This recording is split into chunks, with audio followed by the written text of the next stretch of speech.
भगवान वेद व्यास जी ने ऊंचा हाथ करके कह दिया, मैं आपकी महिमा का वर्णन नहीं कर सकता। अरे स्वयं ब्रह्मा जी ने भी कह दिया था, नान्तम देवा विजानन्ति।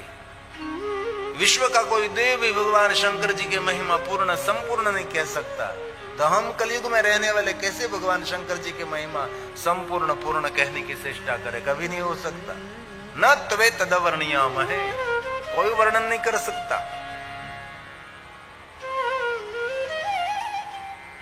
जो पुष्पदंत महाराज है उन्हें भी यही कहा है, आपकी महिमा सबसे परे है। पारम ते, पारम ते, समंदर से पर, सरिता से पर, गगन से पर, दिशा से पर और शब्दों से परे। जो शब्दों के साथ और शब्दों का माध्यम लेकर कुछ वस्तु समझाने का प्रयास करे, लेकिन वो तो वो भी नहीं है, मति के साथ भी नहीं है, बुद्धि के साथ नहीं, सबसे परे है, वो शिव है। इसीलिए शिव जी स्वयं सरल हैं, लेकिन उसकी महिमा सरल नहीं है, उसकी महिमा अपरंपार है। ये पुष्पदंत ने भी शरणागति का स्वीकार किया। महिम्नः पारन्ते परमविदुषो यशदृशि स्तुतिर्ब्रह्मादीना मपि तदवसन्ना स्वैगिरा अथावाच सर्वं स्वमति परिणामावधिप्रणा ममापेश स्तोत्रे हरनिरपवाद परिकर हरनिरपवाद परिकर। पुष्पदंत ने कह दिया, मैं जो आपकी महिमा गा रहा हूं वो निरपवाद है। और एक बात याद रखना, कोई भी जाति का, कोई भी ज्ञाति का, कोई भी वर्ण का, कोई भी देश का, कोई भी वेश का, जो मनुष्य भगवान महादेव की महिमा गा रहा है, जो भगवान शिव का भजन कर रहा है, वो प्रणम्य है। शहरवासी हो, गांववासी हो कि वनवासी हो,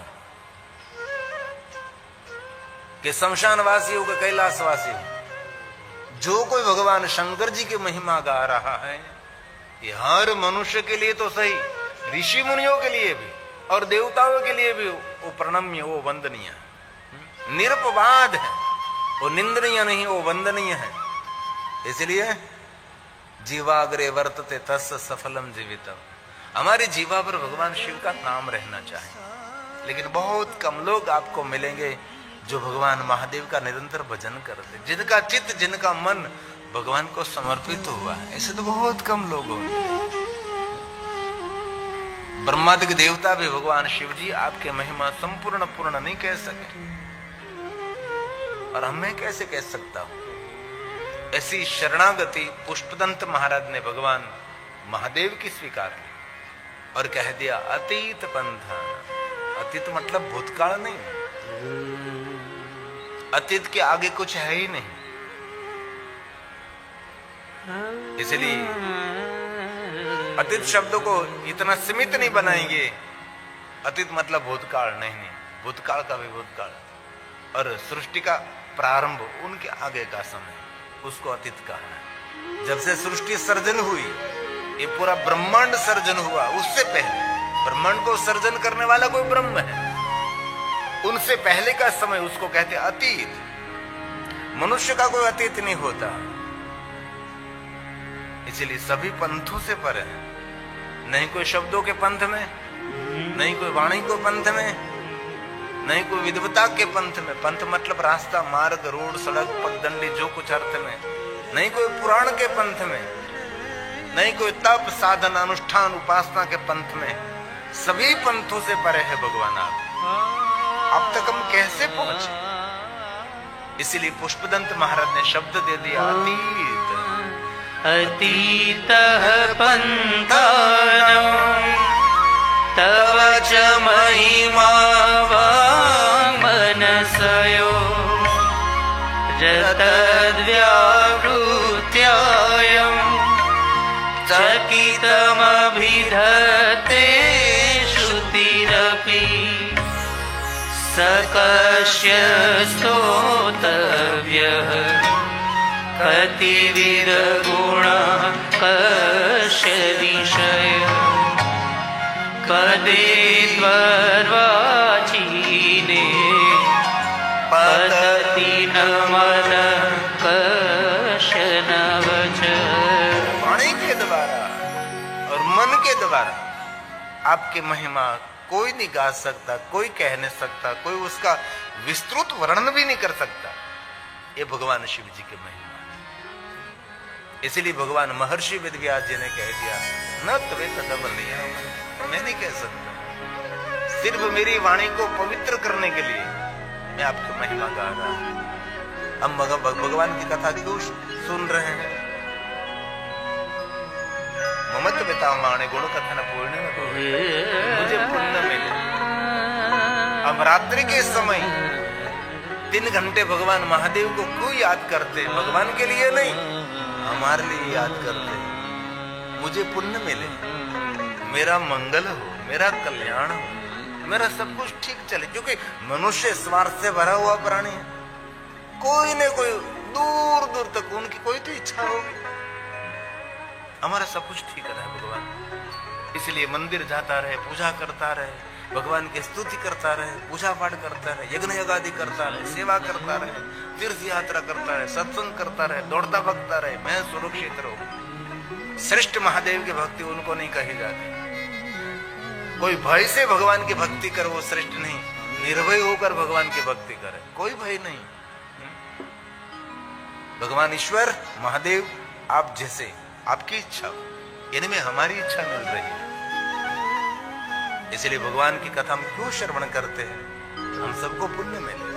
ममत पिता वाणी गुण कथन पूर्ण भवति, हम सबको पुण्य मिले, हमारा मंगल हो, हमारा कल्याण हो। इसलिए भगवान महादेव की कथा का हम श्रवण करते हैं। पुष्पदंत ने कहा ने मधुस्पेता वाचा परम आपकी महिमा तो मध समान है, नहीं नहीं अमृत तुल्य है, नहीं नहीं अमृत से भी श्रेष्ठ है। भगवान की महिमा अमृत से भी महान है। अमृत तो जो पीता है वो अमर बन सकता है, लेकिन अमृत पीने से भगवान नहीं मिलते। लेकिन ये कथा अमृत पीने से उनको भगवान पर आस्था और भगवान पर श्रद्धा दृढ़ हो जाती है। उसका चित्त, उसका मन भगवान महादेव के चरणों में समर्पित हो जाता है। इसीलिए कथा श्रेष्ठ नहीं, सर्वश्रेष्ठ है, उससे ऊपर कुछ भी नहीं है। ये पुष्पदंत महाराज ने गाया है। मधुस्फीता वाचः परममृतं निर्मितवतः स्तव ब्रह्मन् किं वा कपिसुरगुरोर्विस्मयपदम्। सुरगुरु बृहस्पति देव महादेव आपकी महिमा गा गा कर देवताओं के गुरु बृहस्पति भी आपको विस्मित नहीं कर सकते, आपको आह्लादित नहीं कर सकते, आपको आनंदित नहीं कर सकते। क्योंकि आपको कौन आनंदित कर सकता है? क्योंकि स्वयं आप चिदानंद रूपम शिवोहम शिवोहम। कोई कहता है कि मैं समंदर को जल दे रहा हूं, तो ये तो कितनी मूर्खता है। समंदर तो जल नहीं दिए, उनको जल की कोई कमी नहीं है, कुछ भी नहीं। निर्मित आपने एक भी वस्तु इस दुनिया में निर्माण नहीं की भगवान, उनकी मैं उपमा दे सकूं। निर्मित और स्वयं देवता, ब्रह्मादिक देवता, ऋषि मुनि, देवताओं के गुरु बृहस्पति देव आपकी महिमा गाकर आपको विस्मित नहीं कर सके, क्योंकि आप तो स्थिर है भगवान, निरंतर एक ही आपकी गति। लेकिन मैं इसीलिए आपकी महिमा गा रहा हूं, आपको प्रसन्न करने के लिए नहीं। आप तो निरंतर, भगवान शिव तो निरंतर, उसकी तो मुख मुद्रा प्रसन्न है। शीश मंदाग्निधारी भाल चंद्र त्रिलोचन प्रसन्नात्मा दश बाहु त्रिशूल। शिव जी तो निरंतर प्रसन्न है, उनको कौन प्रसन्न कर सकता है? जो सदैव निरंतर प्रसन्न रहता है। और सदैव प्रसन्न रहना परमात्मा के श्रेष्ठ उपासना है। और सदैव प्रसन्न रहना सर्व सद्गुणों की माता है, जीवन के सभी सद्गुणों का बीज है। सदैव प्रसन्न रहना, कोई भी स्थिति में विरोध अवरोध कहीं भी कुछ भी हो जाए जीवन में, लेकिन निरंतर प्रसन्न रहना उससे ईश्वर की श्रेष्ठ उपासना है। लेकिन ये सबको नहीं मिलती। बहुत कम लोग हैं जो निरंतर कोई भी अवस्था में जो प्रसन्न रहता है। इसलिए कथा हम इसलिए सुन रहे हैं, हम सबको पुण्य मिले, हमारा सबका मंगल हो, हमारा सबका सुमंगल हो, हमारा जीवन ठीक से चले, हमारे जीवन में कोई अड़चन न रहे, कोई रुकावट न रहे, कोई विरोध न रहे, कोई अवरोध न रहे, सब कुछ ठीक रहे। ये पुष्पदंत ने अपना स्वार्थ प्रकट कर दिया भगवान के सामने। मम त्वेतां वाणी। एक बात जीवन में याद रखना, दुनियादारी के सामने कुछ चालाकी करे तो चलेगा, लेकिन ईश्वर के सामने किसी के नहीं चलते। ईश्वर के आगे समर्पित भाव, वही हमारी श्रेष्ठ उपासना होनी चाहिए। वो सब कुछ जानता है। बहुत लोग भगवान के देवालय शिवालय जाकर भगवान के आगे कुछ कुछ मांगता रहता है। भगवान के आगे मांगना वो सबसे बड़ी नादानी और सबसे बड़ी मूर्खता है, क्योंकि तू घर से निकल रहा है, इससे पहले भगवान को पता है कि तू क्यों मांगने वाला है, तू क्या बोलने वाला है, तू किन प्रकार की स्तुति करने वाला है। सब कुछ ईश्वर जानता है। युगों से पहले क्या हुआ है, कल्प से पहले हुआ, मनवंतर से पहले क्या हुआ है और बाद में क्या होने वाला है, सब कुछ उनके पास है। लेकिन ईश्वर को हमारी मति के साथ हम बांधते हैं, ये हमारी मंद मति है। हम गाते हैं ना गुजराती लोग, हमारी मंद मति। जो शंभू शरण पड़े में एक पंक्ति है, बहुत सुंदर है। मंदमति, मंदमति मतलब बुद्धिहीन व्यक्ति, मंद बुद्धि वाला व्यक्ति। ये कितनी सुंदर बात है। तमे भक्तो न दुख हरनारा,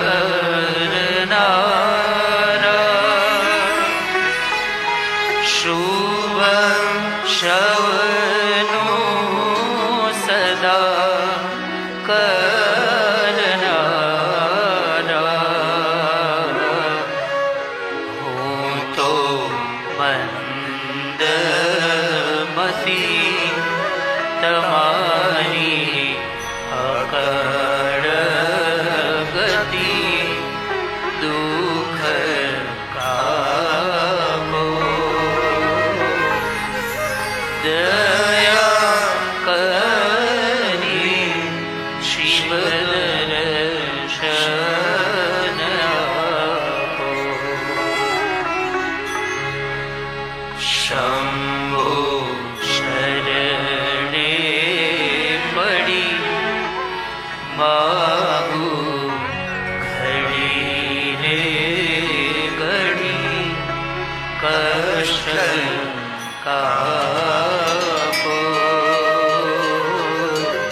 अंतिम पंक्ति में बहुत लोग गलती भी करते हैं ना, भोला शंकर भव दुख कापो। नहीं, भोला शंकर नु भव दुख कापो। ये स्तुति शंकरदान गढ़वी ने लिखी।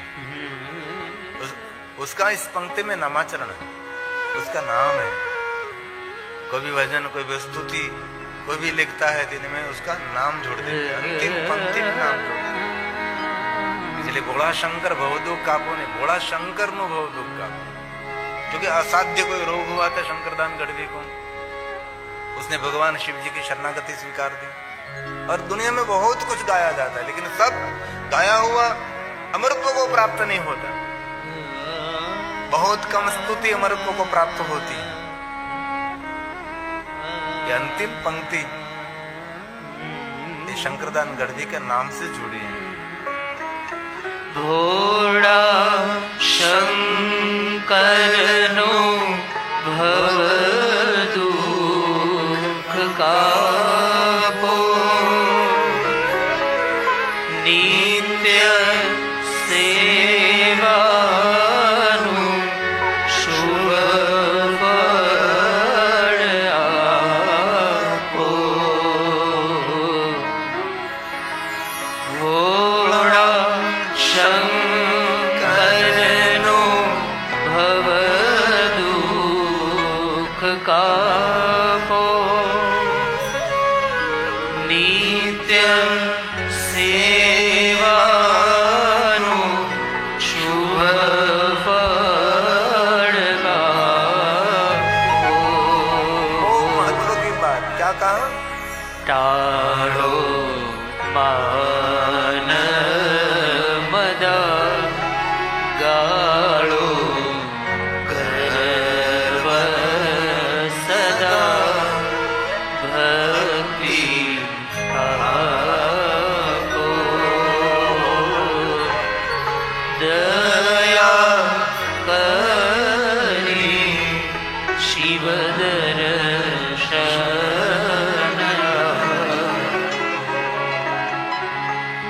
दया करी शिवदर्शन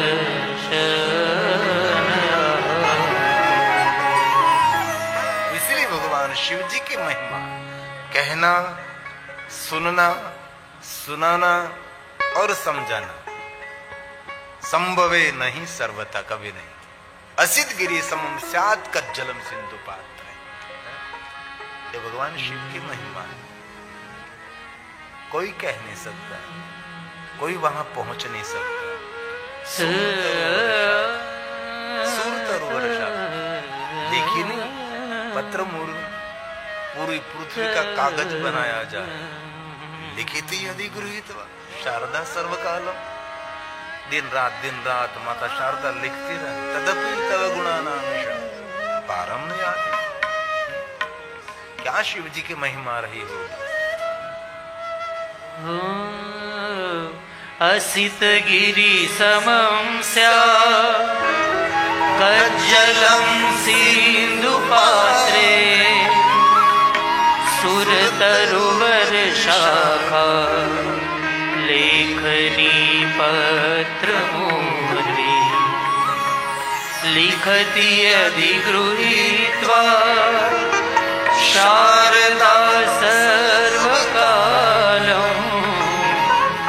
तदपि तव गुणानामीश पारं न याति मीश पारं न महेशान्ना परो देवो,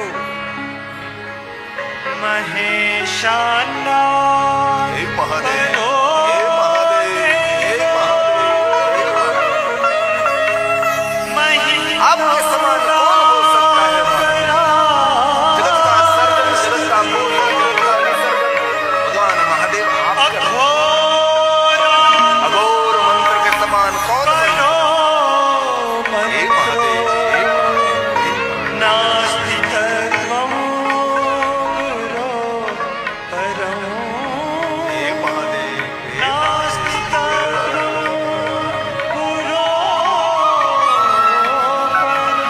दीक्षादानं तपस्तीर्थम दीक्षादानं तपस्तीर्थं ज्ञानं यागादिकाः क्रिया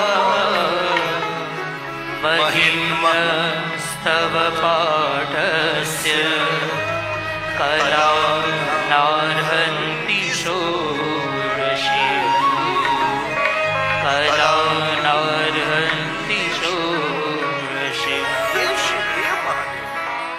इसलिए भगवान महर्षि वेद व्यास जी ने कहा न तवे तद वर्णियामहे, मैं नहीं जानता, मुझे पता नहीं।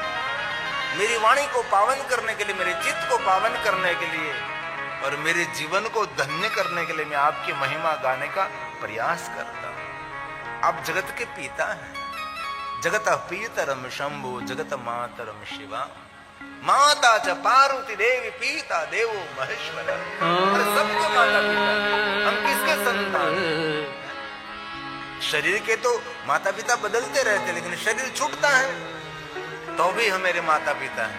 हमारा सबका उद्गम स्थान, हमारा सबका जन्म स्थान, हमारे सबकी यात्रा का प्रारंभ भगवान शिव है। लेकिन बहुत लोग विचारधाराओं के साथ जोड़कर अपने स्वयं के माता पिता को भूल गए। शिव महापुराण ग्रंथ में भगवान द्वारकाधीश भगवान कृष्ण की शिव भक्ति का विस्तृत वर्णन है। और भगवान द्वारकाधीश भगवान कृष्ण ने कहा, मुझे अब जन्म नहीं लेना है, मुझे गौलोक में रहना है। और भगवान महादेव का जो शिवलोक है, शिवलोक के सामने गौलोक है, जहां भगवान शंकर जी की सुंदर सुंदर गाय माता रहती है। और भगवान द्वारकाधीश कृष्ण जी को गाय माता बहुत प्रिय है, इसलिए इस गौलोक में भगवान द्वारकाधीश कृष्ण अभी भी रहते हैं। शिव महापुराण ग्रंथ में सभी बात श्लोकात्मक है। और फिर से मैं याद करता हूं, कल हमारी शिव महापुराण कथा की यात्रा गौशाला से निकली। गाय माता ने प्रणाम किया और माता गाय ने आशीर्वाद दिया, और हमने कहा गाय माता आप भी तंदुरुस्त रहो और हम सबको भी तंदुरुस्ती प्रदान करें। गाय क्या देती है? गाय आरोग्य देती है, गाय प्रसन्नता देती है। हमने तो बहुत बार कथा में कहा कि कभी कोई हताशा, कोई निराशा, कहीं कोई डिप्रेशन, कोई तनावग्रस्त है, थोड़ी देर के लिए गायों के आसपास रहे, इर्द गिर्द रहे, ये मनुष्य तनावग्रस्त से मुक्त हो सकता है। ये गाय माता की महिमा है। इसलिए कल यात्रा गाय माता के आशीर्वाद से प्रारंभ हुई। ये बहुत खुशी व्यक्त करता हूं और बहुत दूर दूर तक संदेश फैलाने का प्रयास करूंगा कि बहुत लोग भी ऐसा करें कि जहां गौशाला, जहां गाय माता है, वहां से कथा की यात्रा का प्रारंभ करें। गायत्री, गाय माता और गंगा हमारी संस्कृति है, और इस कथा का आयोजन में गायत्री ग्रुप भी जोड़ित है। ये भी गौरव की बात है। इसलिए हमारे सबके माता पिता भगवान शिव और पार्वती हैं।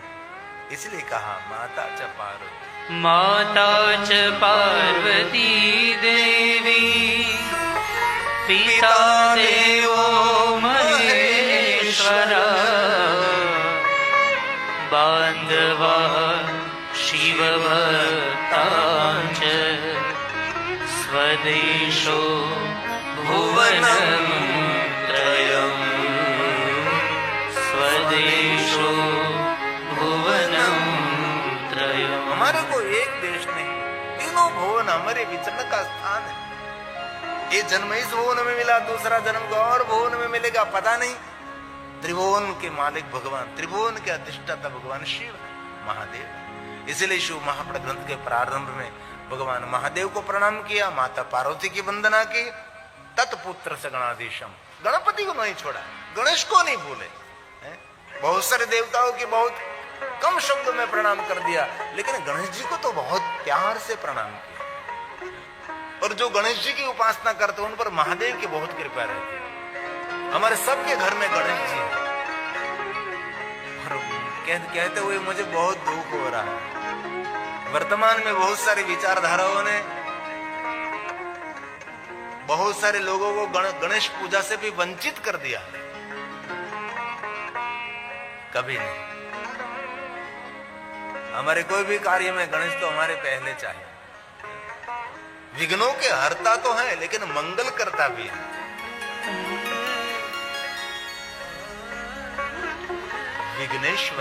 विघ्नेश्वराय वरदाय सुरप्रियाय। देवताओं को बहुत प्रिय है, सुरप्रिया देवताओं उनको बहुत प्रेम करते हैं। ये गणेश जी, गणेश अध्यक्ष है। इसलिए हमारे सबके घर में भगवान गणेश जी की पूजा प्रधान है। अब कोई भी संप्रदाय में, लेकिन गणेश के बिना हमारा कोई संप्रदाय नहीं, हमारी कोई विचारधारा नहीं। गणेश हमारे लिए प्रधान है, गण अध्यक्ष है, गुणों का स्वामी है, ये भगवान गणेश है।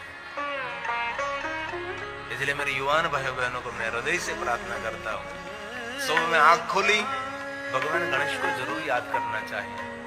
और आज हम दूसरे दिन, पता नहीं था आज कथा हो सके न हो सके, इतनी मेघ गर्जना, बिजली के चमकार, बारिश आ रही थी, पवन आ रही थी, लेकिन हमारे आगे गणेश जी बैठे हैं। कथा कहते रुक सकती है। गणेश जी भी विराजमान है, व्यासपीठ के आगे गणेश भगवान भी विराजमान, विघ्नों को हटा देते हैं, दूर कर देते हैं। ये गणेश जी की अद्भुत एक महिमा है। विघ्नेश्वराय वरदाय सुरप्रियाय लंबोदराय सकलाय जगद्विताय नागाननाय श्रुतियज्ञ विभूषिताय गौरीसुताय गढ़नाथ नमो नमस्ते।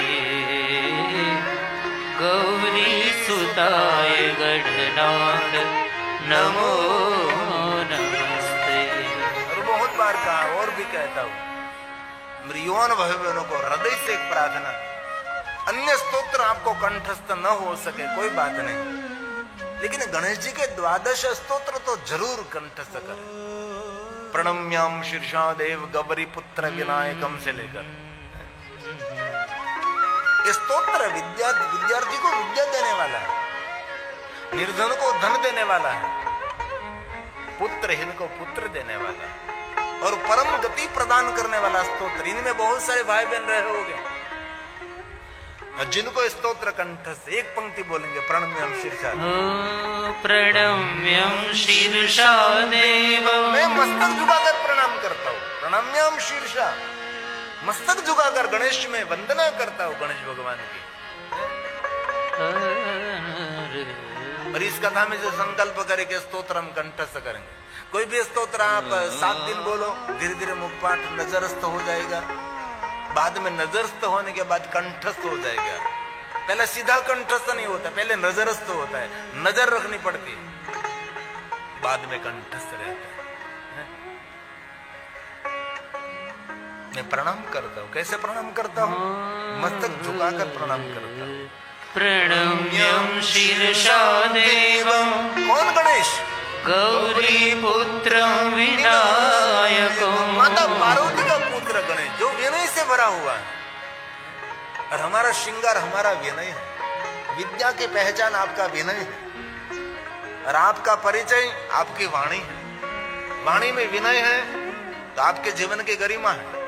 जिनकी वाणी में कोई विनय नहीं है, उनकी कोई जिंदगी में गरिमा नहीं, वो गिरता जाता है। इस गणेश को मैं प्रणाम करता हूँ। भक्तावासं स्मरे नित्यं। जो नित्य भक्त उनका स्मरण करते हैं, उनके लिए कहा आयु कामार्थ सिद्धये। आयु कामना सब कुछ सिद्धि देने वाला ये मेरा गणेश है, ये भगवान गणेश है। प्रथमं वक्रतुंडं च द्वितीयं द्वितीयकं। ये क्रमश भगवान गणेश जी की महिमा। इसलिए कभी अवसर मिले तो जरूर गणेश जी के स्तोत्र का पाठ करें, और युवान भाई बहनों तो कंठस्थ करना ही चाहिए।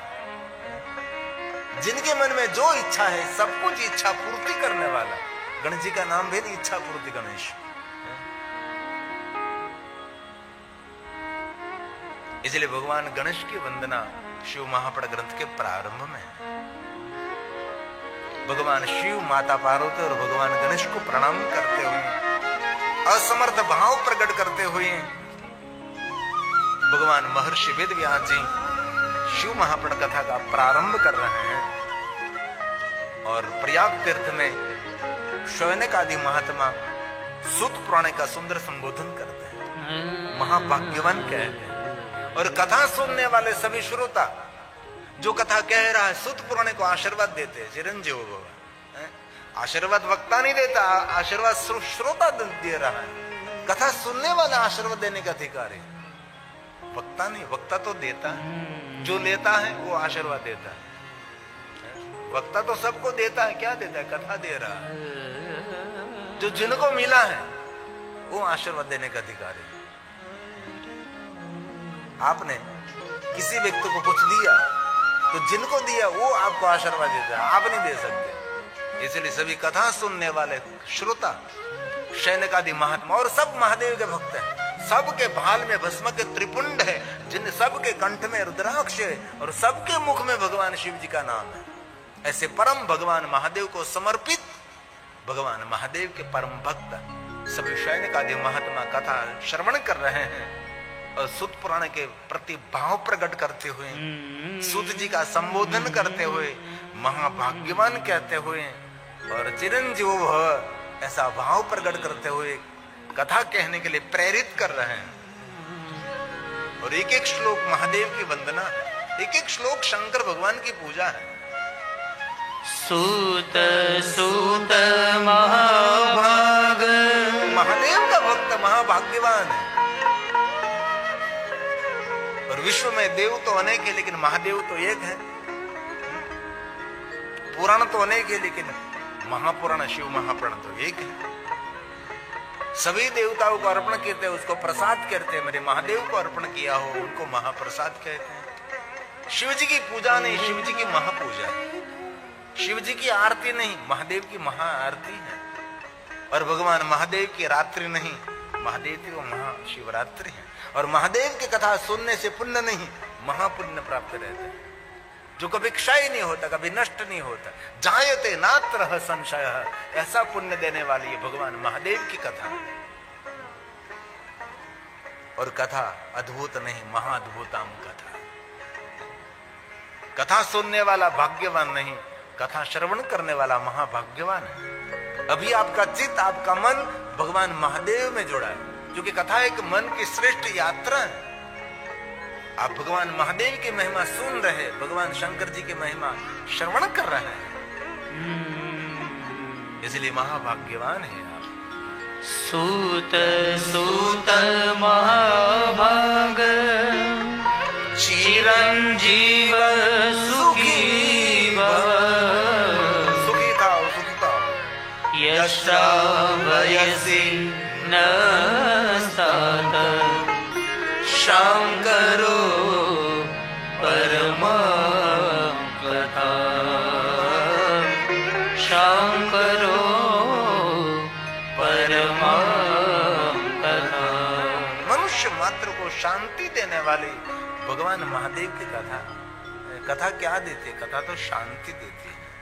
कथा धन संपत्ति वैभव ये तो मिलता है, लेकिन शांति कीजिए प्रभु। सुंदर एक पद है जो शांति देने वाला पद है और दिव्यता से भरा हुआ एक पद है। हेलो भक्तों, राधे राधे, हर हर महादेव। भक्तों, तो आप लोगों का मेरे चैनल डिस्कवरी ऑफ धर्मा में स्वागत है। भक्तों, आपने गुरु जी के द्वारा जो कथा सुनी तो आपने उस कथा का आनंद लिया होगा। भक्तों, आज हम छोटी सी बात आपको बताने वाले हैं शिव भक्ति से संबंधित। कहते हैं कि भगवान शिव की आराधना से सारे कष्ट दूर हो जाते हैं और सुख समृद्धि प्राप्त होती है। भगवान शिव की उपस्थिति और सुरक्षा को महसूस होती है। मन की शांति और स्थिरता में बताया गया है कि मंत्रों के जाप से चिंता और सुस्ती कम होती है, चक्र संतुलित होते हैं और मानसिक शांति मिलती है। मनोरथों की पूर्ति। भगवान शिव के मंत्रों को जाप करने से हर मनोरथ पूर्ण होता है। सृष्टि और संरक्षण। भगवान शिव सृष्टि के आरंभ में 5 शक्तियों को मुक्त करते हैं और प्रलय के समय उन्हें वापस अपने भीतर ले लेते हैं। सुख और समृद्धि। भगवान शिव की पूजा से सुख समृद्धि का आशीर्वाद मिलता है और अकाल मृत्यु का भय समाप्त होता है। शिव महापुराण में बताया गया है, जो भी व्यक्ति शिव भक्ति करता है उसको सभी दुखों से, कष्टों से छुटकारा मिलता है और महामृत्युंजय जाप करने से अचानक मृत्यु का कारण भी समाप्त हो जाता है। भक्तों, तो आपको आज की कथा कैसी लगी कमेंट में ज़रूर बताएं और कमेंट में हर हर महादेव ज़रूर लिखें। धन्यवाद। राधे राधे, हर हर महादेव।